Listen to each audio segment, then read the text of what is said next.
Bigger than the B-29 Super Fortress and capable of flying 10,000 miles non-stop, the United States Army's new flying wing bomber is revealed for the first time in California. With a span of 172 feet, the strange craft houses crew, engines, and armament inside its great wings. Its unique design was worked out by Army and civilian aeronautics experts.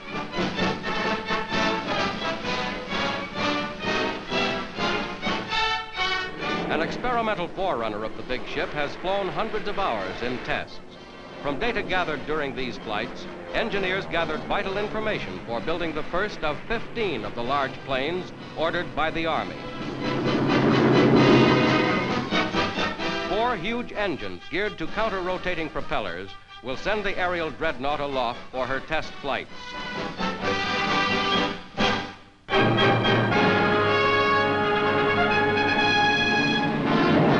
100 miles off the eastern coast of the United States, units of Admiral Mark Mitcher's mighty 8th Fleet sail in line. For this 15-ship task force, including the aircraft carriers Franklin D. Roosevelt, the Midway, and the Princeton, it's the beginning of 6 weeks of intensive maneuvers in the Atlantic Ocean. To the carrier Roosevelt comes the President of the United States. There's a traditional Navy welcome for Mr. Truman, who has interrupted his vacation cruise to spend 2 days at sea with the fleet.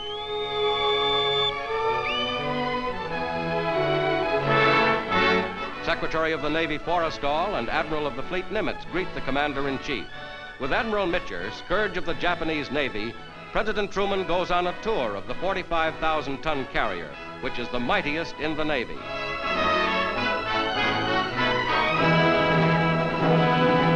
The President chats with members of the crew. Many of them are new recruits, inexperienced, but under the rigorous training schedule ahead, they'll soon be old hands. Next morning at 4 o'clock, the carrier's planes prepare for dawn takeoffs, and the President is up to watch them. Over 100 planes rise from the 3 carriers to strike at an imaginary enemy beyond the horizon.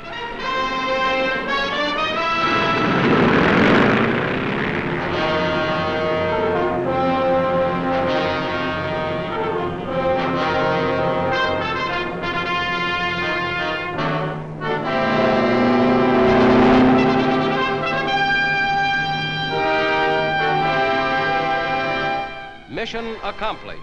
The planes come in to land.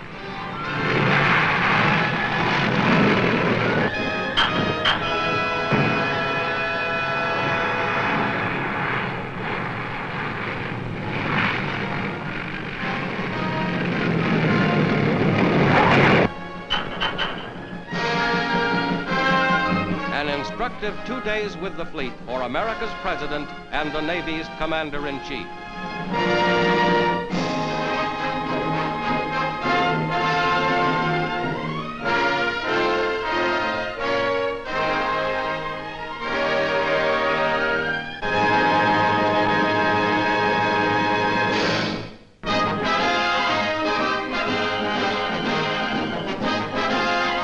LaGuardia, director of UNRWA, pays a visit to the town of Climax in America's great Midwestern wheat belt.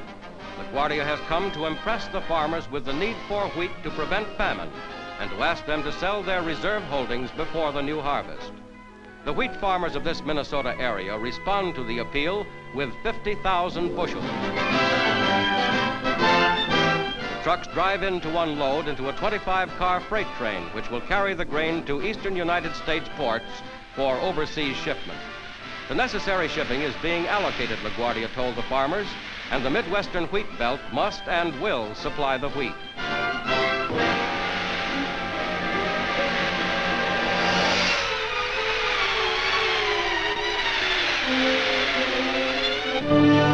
This trainload was the immediate response to UNRWA Director LaGuardia's appeal. It is part of the steady flow of grain that must be maintained until the threat of famine has disappeared in Europe and Asia.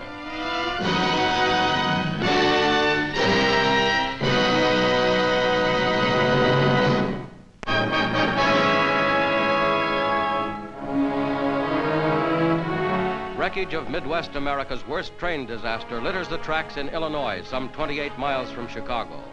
The second section of a fast express, unable to stop in time, plowed into the rear of the first section, which had made an unscheduled emergency stop. The engineer of the second train said that he was traveling at about 75 miles an hour at the time of the crash.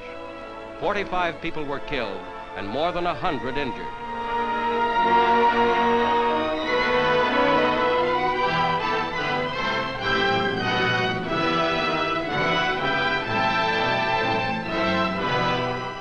The Streamliner's engine ripped through the length of the first train's rear car.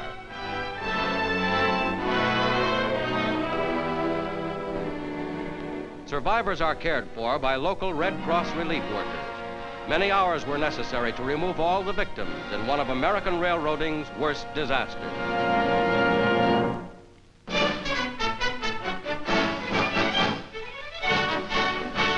Spring finds the track stars out at the University of Pennsylvania in early competition. The broad jump is won by Fred Johnson, formerly of the United States Marine Corps. His jump of over 23 feet takes the title.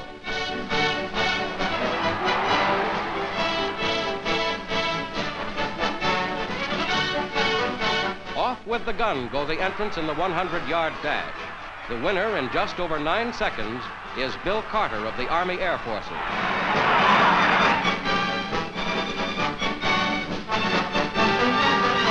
Sam Felton of Dartmouth College winds up for the hammer throw.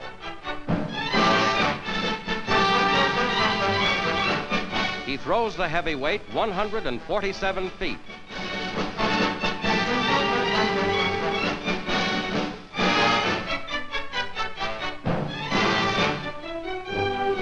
The high hurdle relays is a team event, and teams representing 3 universities compete.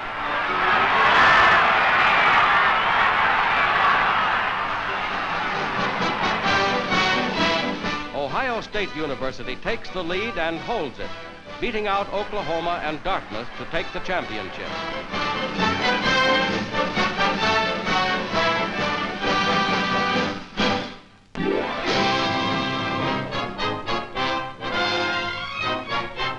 The Luxembourg Palace in Paris is the scene of a momentous meeting.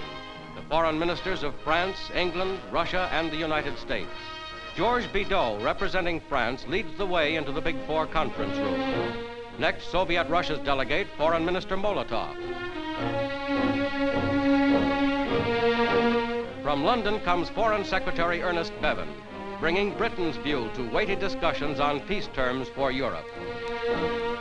Past the palace guardsman flanking the entrance comes James F. Burns. The American Secretary of State is followed by his advisors, Senator Connally of the Democratic Party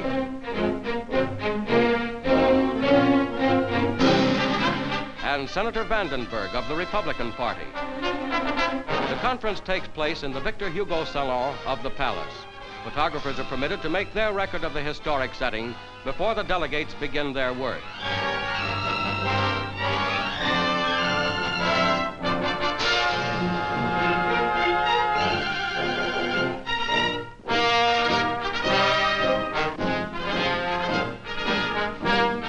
Monsieur Bidault, acting as host, presides over the opening session.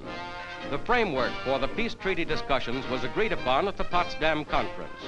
Last fall in London, first attempts at peacemaking were fruitless.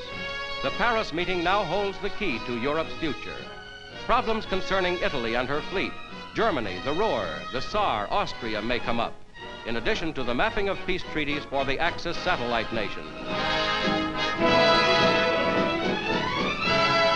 First reports indicated an easing of tension, but challenging days remained for the Big Four in Paris.